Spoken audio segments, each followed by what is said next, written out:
আপুনি ইয়াৰ স্থানীয় যুৱক এজন হয় আপোনালোকৰ যেটো এই SBG ৰোডটো ইমান জৰাজীৰ্ণ অৱস্থা আপুনি ইয়াৰ বিষয়ে কি ক'ব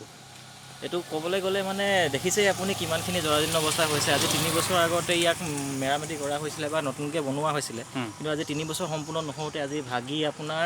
মানে কি ক'ব লাগিব এজাক বাৰিষা বৰষুণ দিলে বানপানী সদৃশ সৃষ্টি হয় ৰাস্তাৰ মাজত আৰু এফালে অসংখ্য যান বাহন অহা যোৱা কৰি থাকে যান বাহনবিলাকৰ গতি বাঢ়ি গৈছে আৰু কিমান ঠেক স্কুল ল'ৰা ছোৱালী অহাৰ অসুবিধা হৈছে যা মানে আপোনাৰ সাধাৰণ জনতা যোৱাৰ অসুবিধা হৈছে তাকে আপুনি ভাবক কিমান ৰাস্তা মানে মধ্যবিত্ত শ্ৰেণী বা কিছুমান মধ্যমীয়া মানুহ কিছুমানে এই ৰাস্তাৰ মাজত সোমাই লৈ কিমান দুৰ্নীতি কৰি ৰাস্তাটো বনাইছিলে আৰু আজি 3 বছৰ সম্পূৰ্ণ হোৱা নাই 3 বছৰ নোহোৱা পৰিণতি আপুনি ইয়াৰ ফলত চাগে দুৰ্ঘটনা হৈছে ইয়াৰ ফলত চাগে দুৰ্ঘটনা হৈছে বহুত দুৰ্ঘটনা হৈছে আজি মোৰ ঘৰৰ সন্মুখত এটা দুৰ্ঘটনা যোৱাৰ পৰা আজি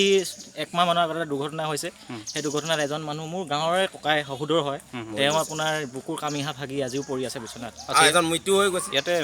বিধায়ক মন্ত্ৰী কোনোবা আহেনে চাবলৈ ৰাস্তা আজিলৈকে মই দেখাত আজিলৈকে কোনো অহা নাই এইফালেদি পাৰ হৈ যায় ৰাস্তা গাড়ী মাজেদি পাৰ হয় গাড়ীৰ ওপৰত পাৰ হৈ যায় কিন্তু ৰৈ বা কিবা এটা এখন্তেক দৰ্শন কৰি ৰাস্তাটো মেৰামতি কৰক বা কিবা এটা কৰক সেই কথা আজিলৈকে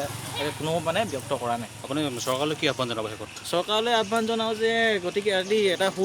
মানে দিহা পৰামৰ্শৰ সৈতে বা মানে নিৰ্দিষ্ট ভালকৈ চাই মেলি ৰাস্তাটো ভালকৈ মেৰামতি আৰু অলপ বহল কৰি দিলে